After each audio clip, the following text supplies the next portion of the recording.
Friends நேற்று பார்த்திங்கன்னா விநாயகருக்கு பிடிச்ச மோதகம் செஞ்சு காமிச்சிருந்தோம். ராகியில் செஞ்சு கொஞ்சம் டிஃப்ரெண்ட்டாக செஞ்சு காமிச்சிருந்தோம். இன்றைக்கி வந்து விநாயகருக்கு பிடிச்ச பால் கொழுக்கட்டை எப்படி செய்யலாங்கிறது பார்க்கலாம். இது வந்து பார்த்திங்கன்னா ரொம்ப ஈஸியாக செஞ்சிடலாம். இதை எப்படி செய்யலாங்கிறது பார்க்கலாம். வீடியோவை ஸ்கிப் பண்ணாமல் ஃபுல்லாக பாருங்கள். ஃபஸ்ட்டு ஸ்டவ் ஆன் பண்ணிவிட்டு தண்ணியை நல்லா சூடு பண்ணி எடுத்துக்கோங்க. அதாவது கொதிக்கிற ஸ்டேஜ் வரும்ல, அந்த ஸ்டேஜ் வரைக்கும் நல்லா சூடு பண்ணி எடுத்துக்கோங்க. நான் வந்து 2 கப் அளவுக்கு தண்ணி சேர்த்துருக்கேன். நெக்ஸ்ட்டு வந்து ஒரு அகலமான பவுல் ஒன்று எடுத்துக்கோங்க. இதில் வந்து பார்த்திங்கன்னா 1 கப் அளவுக்கு அரிசி மாவு சேர்த்துருக்கேன்.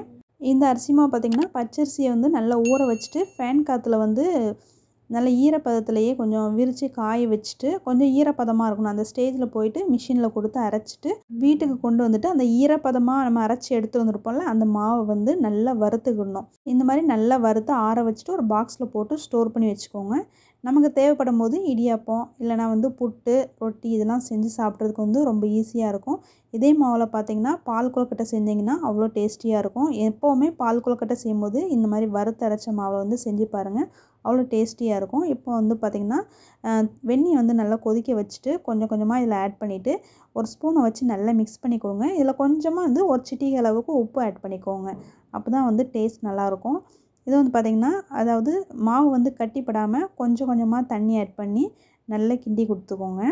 கடையில் வாங்குகிற அரிசி மாவில் வந்து டேஸ்ட் வராது. ஸோ பார்த்திங்கன்னா நம்ம வீட்டிலே பார்த்திங்கன்னா அரிசி ஊற வச்சு அரைச்சி இந்த மாதிரி வறுத்து நீங்கள் இந்த மாதிரி ப்ரிப்பேர் பண்ணிங்க அப்படின்னா டேஸ்ட் ரொம்ப நல்லாயிருக்கும். இடியாப்பம் புட்டுலாம் கூட ரொம்ப நல்லாயிருக்கும். ட்ரை பண்ணி பாருங்கள் ஃப்ரெண்ட்ஸ், இது வரைக்கும் செய்யலைன்னா. இதை வந்து கைவிட்டு பிசையணும்லாம் தேவையில்லை. ஜஸ்ட்டு பார்த்திங்கன்னா நம்ம கரண்டி வச்சு நல்லா மிக்ஸ் பண்ணாலே போதும். ஒன்று போல் மிக்ஸ் பண்ணாலே போதும். சூப்பராக நமக்கு வந்து மாவு வந்து நல்லா ஒன்று போல் பிசைஞ்சு வச்சிடலாம். நெக்ஸ்ட் பார்த்திங்கன்னா இதை வந்து மாவை வந்து குட்டி குட்டியாக நம்ம குலோப்ஜாம் செய்வோம்ல, அந்த சைஸ்க்கு வந்து குட்டி குட்டியாக அந்த மாதிரி உருண்டை பிடிச்சி எடுத்துக்கோங்க. அரிசி மாவோட அளவு பார்த்திங்கன்னா 100 கிராம்லேருந்து 150 கிராம் வரைக்கும் ஃபஸ்ட்டு போட்டு நீங்கள் வந்து செஞ்சு பாருங்கள். அதுக்கு பிறகு உங்கள் வீட்டில் இருக்க மெம்பர்ஸை பொறுத்து நீங்கள் வந்து மாவு அட்ஜஸ்ட் பண்ணிவிட்டு செய்ய ஆரம்பிச்சுக்கோங்க. ஃபஸ்ட்டு கொஞ்சமாக போட்டு நீங்கள் செஞ்சு பாருங்கள். இதை பார்த்திங்கன்னா நல்லா உருண்டை பிடிச்சிட்டு நான் இட்லி தட்டில் வச்சு வேக வைக்க போகிறேன். இட்லி தட்டில் கொஞ்சமாக ஆயில் அப்ளை பண்ணிவிட்டு நம்ம உருட்டி வச்சுருந்த உருண்டைகள் எல்லாத்தையுமே இதில் ஆட் பண்ணிக்கலாம்.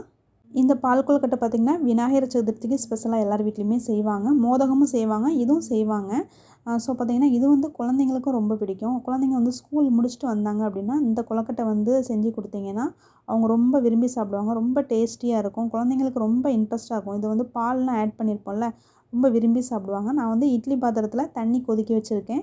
தண்ணி நல்லா சூடான பிறகு இந்த இட்லி தட்டத்துக்கு இது மேலே வச்சுட்டு ஆவியில் வேக வச்சு எடுத்துடலாம். இது வந்து ஜஸ்ட் ஒரு 5 நிமிஷம் வேக வச்சு எடுத்தால் போதும். ஸ்டவ்வை வந்து மீடியம் ஃப்ளேமில் வச்சுட்டு வேக வச்சுக்கோங்க. ஜஸ்ட் ஒரு 5 நிமிஷம் நீங்கள் நல்லா வேக வச்சு எடுத்துக்கோங்க. ஒரு 5 நிமிஷத்துக்கு பிறகு இதை திறந்து பார்த்துக்கலாம். ஓகே, பார்த்திங்கன்னா நல்லா நமக்கு வெந்து வந்துருச்சு.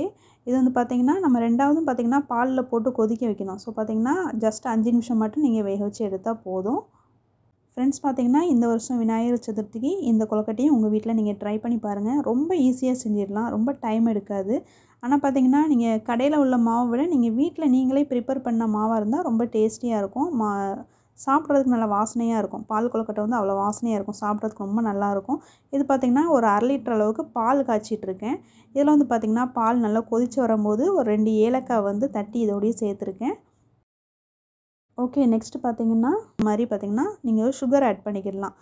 இது வந்து பால் கொழுக்கட்டை அப்படிங்கிறது நல்ல ஒயிட்டாக இருந்தால் தான் நல்லாயிருக்கும். அதனால் வந்து நான் ஒயிட் சுகரே நான் இதில் ஆட் பண்ணிக்கிட்டேன். இதில் சில பேர் வெல்லம் சேர்ப்பாங்க. நான் பர்சனலாக பார்த்திங்கன்னா எனக்கு இந்த பால் கொழுக்கட்டை வந்து எப்பவும் ஒயிட்டாகவே இருந்தால் தான் எனக்கு பிடிக்கும். ஸோ பார்த்திங்கன்னா எனக்கு வந்து வெல்லம் சேர்க்குறத விட சீனி சேர்த்து சாப்பிட்டா தான் எனக்கு ரொம்ப பிடிக்கும். ஸோ பார்த்திங்கன்னா நான் வந்து இதில் சீனியே ஆட் பண்ணிக்கிடுறேன். இது வந்து நல்லா கொதிக்கட்டும். சிம்மில் வச்சு நல்லா கொதிக்க விடுங்க. வத்தணும்லாம் தேவையில்லை, நல்லா கொதிக்க விட்டுக்கோங்க. ஒரு 1/2 லிட்டர் பாலை நல்லா கொதிக்க வச்சு எடுத்துக்கோங்க. நல்லா கொதிச்சிக்கிட்டே இருக்கும்போது இதில் பார்த்திங்கன்னா ஒரு 2 டீஸ்பூன் அளவுக்கு பார்த்திங்கன்னா அரிசி மாவு எடுத்து தண்ணியில் மிக்ஸ் பண்ணி கரைச்சி எடுத்து வச்சுருக்கேன். இப்போ இதை வந்து அந்த பாலோடு ஆட் பண்ணுறேன். ஏன்னா பார்த்திங்கன்னா பால் வந்து நம்மளுக்கு கொஞ்சம் திக்காக கிடைக்கும். அரிசி மாவை தண்ணியில் மிக்ஸ் பண்ணி பாலோடு கலந்துட்டு நல்லா கொதிக்க வச்சுக்கோங்க. கொழுக்கட்டையோடு சேர்த்து அந்த பாலையும் சேர்த்து சாப்பிடும்போது அவ்வளோ டேஸ்டியாக இருக்கும். அதான் வந்து பாலை வந்து கொஞ்சம் திக்காக பண்ணுறதுக்காக தான் இந்த அரிசி மாவு வந்து இதில் வந்து மிக்ஸ் பண்ணி ஆட் பண்ணியிருக்கேன். அப்போ தான் வந்து நல்லாயிருக்கும். ஸோ பார்த்திங்கன்னா நெக்ஸ்ட்டு நம்ம வேக வச்ச கொழுக்கட்டையை வந்து இதோடய ஆட் பண்ணிக்கலாம். ஆட் பண்ணிவிட்டு ஒரு 5 நிமிஷம் மட்டும் கொதிக்க வச்சா போதும். ரொம்ப கொதிக்கணும்லாம் தேவையில்லை. நாம் ஏற்கனவே வேக வச்சு எடுத்துட்டோம்ல, அதனால் வந்து ஒரு 5 நிமிஷம் மட்டும் கொதிக்க வச்சா போதும். சிம்மில் வச்சு கொதிக்க வச்சுக்கோங்க.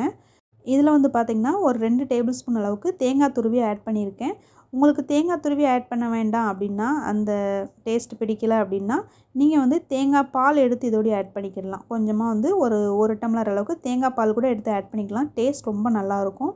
நான் வந்து தேங்காய் துருவி ஆட் பண்ணியிருக்கேன். நான் யூஸ்வலாக பர்சனலாக பார்த்திங்கன்னா தேங்காய் துருவி தான் எப்போவுமே ஆட் பண்ணுவேன். ஸோ அதே மாதிரி நான் உங்களுக்கு சொல்லித்தரேன். நெக்ஸ்ட்டு பார்த்திங்கன்னா இது வந்து நல்லா கொதிச்சிருச்சு. பாலும் நல்லா திக்காயிடுச்சு. இது வந்து இன்னும் ஆற ஆற இன்னும் கொஞ்சம் திக்காக கிடைக்கும் நமக்கு. விநாயகர் சதுர்த்தி அன்னைக்கு இந்த பால் கொழுக்கட்டையும் செஞ்சு நீங்கள் பிரசாதமாக கொடுக்கலாம். நெக்ஸ்ட்டு பார்த்திங்கன்னா இது வந்து ரொம்ப டேஸ்டியாக இருக்கும். சீக்கிரமாக குயிக்காக வேலை முடிஞ்சிடும். ரொம்ப ஹெல்த்தியானது. குழந்தைங்களுக்கு அடிக்கடி செஞ்சு கொடுங்க. வீடியோ பிடிச்சிருச்சுன்னா லைக் பண்ணுங்கள். மறக்காமல் என்னோட சேனலை சப்ஸ்கிரைப் பண்ணிவிட்டு பாருங்கள் ஃப்ரெண்ட்ஸ். நான் மறுபடியும் வேறு ஒரு ரெசிபியில் உங்களை மீட் பண்ணுறேன். இது வரைக்கும் நீங்கள் வீடியோ வாட்ச் பண்ணதுக்கு தேங்க்யூ.